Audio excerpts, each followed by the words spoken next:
I am New World Library's social media manager, Kim Corbin, and the former host of our New World Now podcast, which I've decided to bring back as a series of video interviews for this time of dealing with the COVID crisis that we're all in. And today I am very excited to be talking with Diana Rowan, who is the author of a new book called The Bright Way: 5 Steps to Freeing the Creative Within.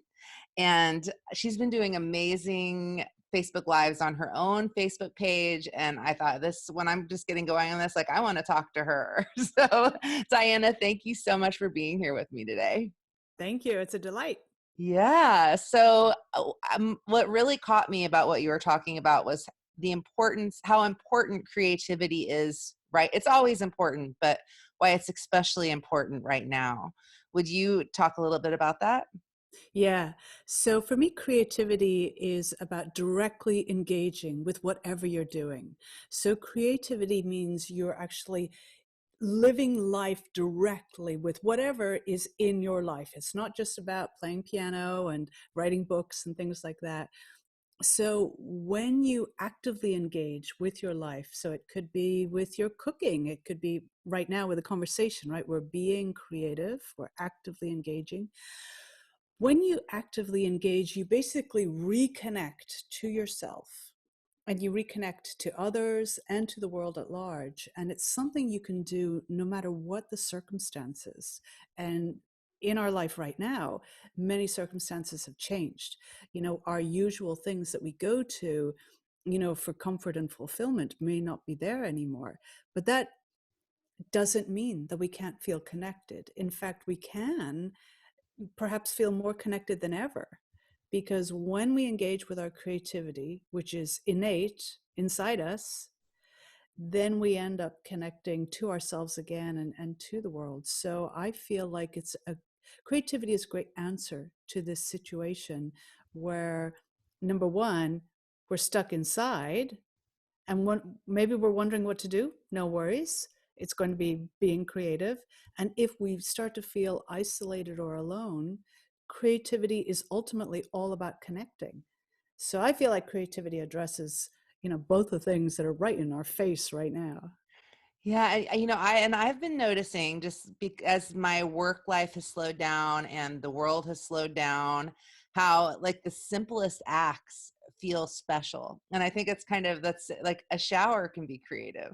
Like never before. I'm not showering as regularly as I once did. And so when I take a shower, it's like this, I feel the water on my face more. I'm more present, and is that kind of what you're speaking to, or even listening to a bird sing, things that I wouldn't have noticed before because I was in so much doing, have taken almost on a more creative response. Yeah, in quantum physics, which I'm no expert in, but from what I understand, they know that even when you think about something else, you interact with it and you change it. So as long as you are engaged with something, you actually are changing it as well. So you have impact on it. As you change something, that's creativity happening. So as you're more present with your shower and interacting more, with the water, with your whole environment, it does change it. You are creatively acting at that moment. And I believe, when we are creative and we realize that we're being creative, it makes us feel fulfilled. It makes us feel like we actually exist for a start, right? We're present. We actually are there. We're not living some kind of ghostly life that we're just watching. We're actually engaged in the thing. And when we are feeling this type of presence, there is an inherent fulfillment that happens. We actually feel fulfilled. There's meaning to what we're doing. Yeah, that's actually one of the things I was going to ask you about, was the connection between creativity and presence. Huge. I think we always are creative inside, but we may not notice it. And if we don't notice it, we don't get that chance to feel that connection and all that fulfillment. And also, if we don't notice it, we're not kind of optimizing it. We're not supercharging it. We are still being creative, but it's very haphazard, and we oftentimes don't even notice what we're actually creating. When they say, you create your own reality, and people say, oh, that just sounds completely insane. But maybe now that we're more present, we can see actually how much volition we really do have in our lives, and how all these decisions that we're making, which sometimes we make in an unconscious way, set us on the track for our life. And maybe it only manifests, a year down the road, what that thought was back there, but now we have a chance with our presence to be a lot more deliberate with how we're creating our lives, and what we want life to go like going forward, which I Yeah. find super, super exciting, because I'm hearing more people are feeling actually more connected, and they are tapping more into their creativity, and they are realizing how much more they have around them available, like the privilege of taking a shower, the joy of hearing a bird, you know? Yeah. Yeah, and another thing I've been thinking quite a lot about, and I'll tell you a fun story of why I've been thinking about it, is imagination and the power of our imagination. My Yes. husband and I, the other day, he works in the grocery industry, so he has been working so hard and just really on the front lines, 10-hour days, 5 days a week, and so we went out in our backyard, and he was laying in the hammock, and I got a blanket out, and we like I laid down on the grass, and we pretended like we were, he said, it's a great day to go to the beach. Let's go to the beach. And so we are imagining that we were at the beach together. And he said, all we need now is the sound of waves. And I was like, I can do that. So I got my Spotify playlist and I played the sound of waves, and we took naps at the beach and used our imagination in a very creative way to transcend this feeling of not being able to leave and go somewhere. And so yeah, just I'd love to hear your thoughts on imagination and the power of that. Yeah, imagination is something I think very unique to humans. I believe very much in the wisdom of the earth, the wisdom of animals, and wisdom of so many dimensions. It does appear human imagination is quite a unique thing as far as we understand. And so I think it's a very powerful thing. It's something that really defines us as a species. And I think imagination has been somewhat hijacked by consumer culture, to tell you the truth. I feel like people have been taught to become consumers rather than creators, and not to use their imagination, to watch other people's stories instead, on Netflix, which, believe me, I'm still watching it as well. But I'm also taking time to just imagine and create, so I feel, yeah, imagination is something very unique to humans. It's a gift we've been given. And as I mentioned earlier, with your thoughts creating your reality, your imagination and what you think is possible for you, by imagining it, makes it so much more likely to happen. And you also can make better decisions in life as you imagine. Imagine going to the beach, and then you're like, God, this really is wonderful. And, the beach isn't that far away. And for some reason, we haven't gone for 5 years. So when this Yeah. is all over, you can go. And so it Yeah. helps you with your decision making. I know from some schools of thought, they believe that imagination is actually God. It's the divine speaking, and it's our interfacing with the divine. Um, I think that could be true. It's certainly a very wonderful and powerful thing. And I know that we're all born with it, because look at the imagination that kids have. They come up with these incredible stories and scenarios, and they all seem to do it. And I don't think, adults are a different species than children. We're just bigger. And so I think imagination is something that's been really downplayed by society in order that we fit in more. Yeah, and not only that, but I think that we have a tendency as we become adults, we're still using our imagination, but how often are we using it to imagine the worst?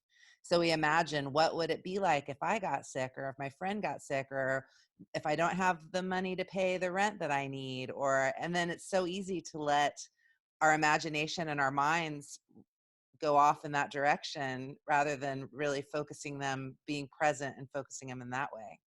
Yeah, yeah. I think whenever we give in to fear, then our imagination will go into a less helpful place, a less life affirming place.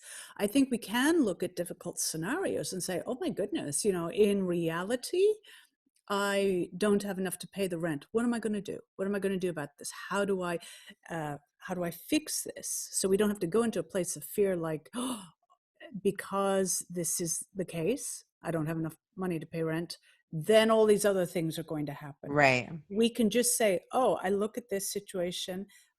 What can I do about it?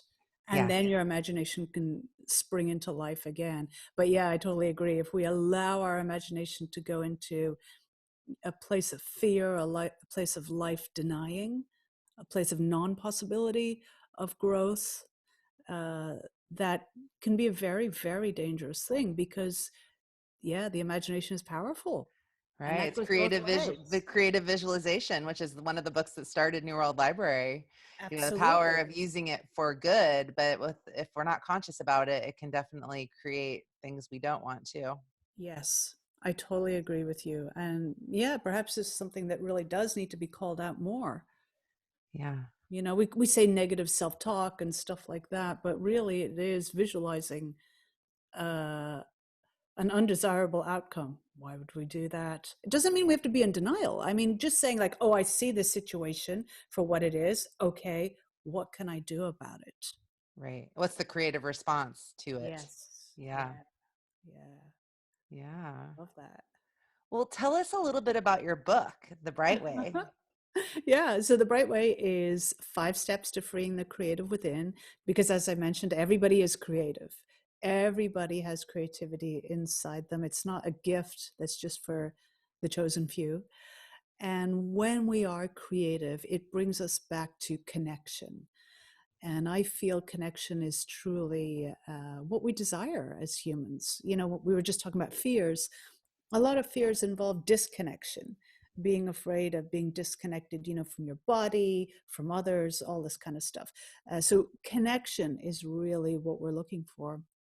So we have this innate ability to be creative, and I believe it's actually the foundation of civilization. I mean, civilization is based on creativity. So we know it's a normal and natural thing for us. But as society has gone along, I think we've gotten a little bit out of touch with how to be creative, or, the way that school systems have been sometimes has taken us off the path of creativity and instead made us a more passive role, a little bit more consumer only role. Um, Believe me, I like consuming things too, just not all the time, right? So, um, the book provides a template for how to tap back into your creativity, and it's only 5 steps. And that's because creativity is a straightforward thing. It's actually not a mysterious thing, it's a natural thing for anybody. So, it's not that difficult to tap into it. So that's why only 5 steps. And this is a system that I've taught for years now. Originally, it was helping people get through performance anxiety and other creative blocks. And I came to find through feedback from people working this system that they were finding it was working in their businesses, it was working in their relationships. It was actually a template for living an engaged life. So that's how the book came about. It came about from this kind of crisis of performance anxiety and creative block. But then I came to realize it's just a way of life. It's a way to live the good life and Yeah. feel connected and engaged, fulfilled. And it's a wonderful book. I highly recommend everyone gets a Thank copy. you. And I'm curious, do you have any, maybe one practice either that you do or that you might offer for people who are kind of going through a hard time right now, or in some fear and resistance for for being more creative? Yeah. You know, I believe creativity is on this pole of what I call skill and magic. And actually, let me see if I can get a picture out of the book, because the book has a lot of pictures in it. But show us the cover. Show us the cover. Okay. Yeah. Yeah. I love this cover. You guys did such an amazing. There's the system right there, the five steps. Make creativity a joyous way of life. I love that on the back. It says Yep. that. Yeah. Yep. So let me, yeah. So there we have skill on one end of the pole and magic on the other end. And as we bring skill and magic together, we manifest more, as you can see. Excuse me. so, so while it can be pretty obvious what to do about skill in many cases, you know, like take this course, learn this technique, all the rational stuff, the magic can be harder to know how to tap into it. And the magic is essentially your intuition, all your emotions, your hunches. You know, it's all that sort of delicious, watery type stuff. And as we bring those together, we manifest more skill and magic. So, you know, there are a lot of online courses right now, which are wonderful, that are helping people with their skill. So they're building skill, but how to build the magic. And the number one thing that I can tell you right now that's so easy to do for building your intuition is to start tapping into your heart wisdom and to start listening to yourself. So the very, very easy exercise that I'm actually having my students do, because when they get into a place of fear right now, because it can be a very fearful place, this exercise helps you bypass the fear. So if you want, you can do it with me. So you take your left hand and you put it on your heart right here. And you close your eyes and you start to feel your heart beating.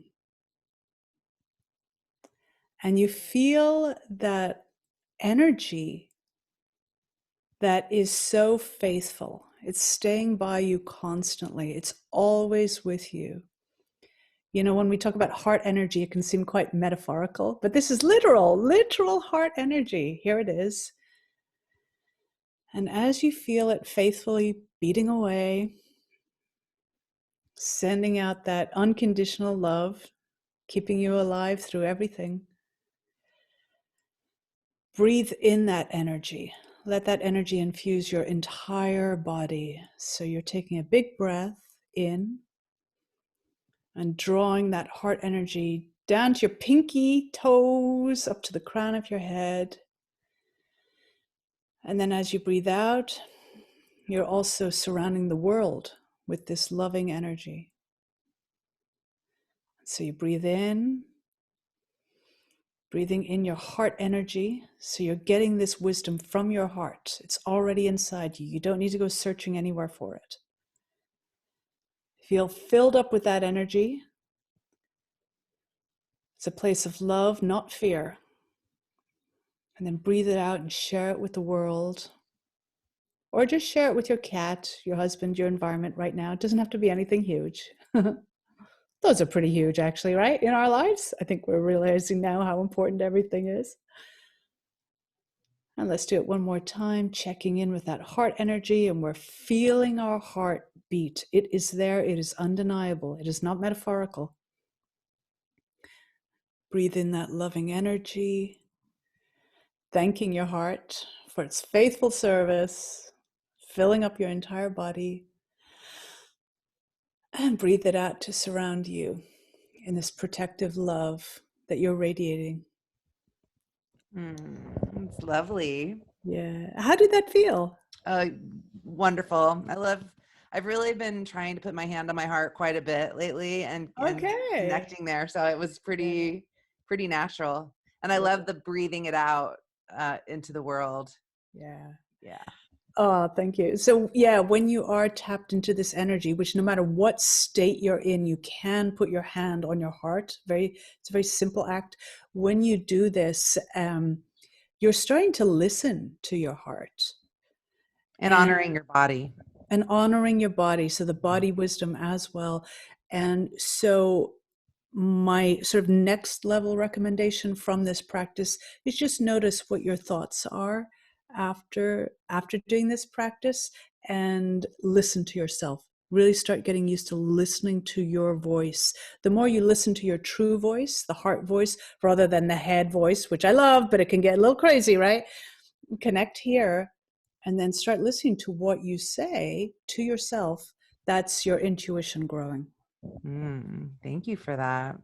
Yeah, you're And welcome. my last question is just, do you have any parting words of wisdom or advice or perspective to offer anyone who's going through a hard time right now and is really struggling with what is? Yeah. I think the most important thing for people to know is that they're not alone. You are not alone. I think our greatest fear is disconnection, and what we crave is connection. So right now, as a world, we're going through a thing together in a way that humans never have before in recorded history. And I feel it's really important for everybody to know that we are all living this experience together to various degrees. It's true. I want to absolutely, pay homage to people who are, I have a sister who's a nurse and things like that. So, and your husband, right, out there. Yeah. So like, very serious stuff. But to know that we're all in this together, and as a group effort, we're going forward. So even if you are feeling scared and isolated, know that you are connected to everyone. And I believe this will lead towards a new way, actually, where we are starting to honor connection in a way that we never have before. I see a bright future for us. I know we're in a bit of a traumatic birth process, right? I see this as like a renaissance, actually, a renaissance of connection. So it is a rough ride. It is a paradigm shift.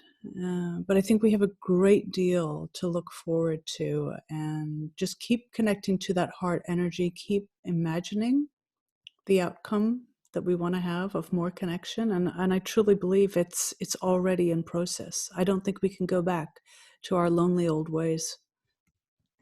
Yes. Yes. Well, thank you so much, Diana, for taking the time to connect with me today. Yeah, my And pleasure. it's wonderful to see you and to be with you in this way. You too. Ah, such a pleasure.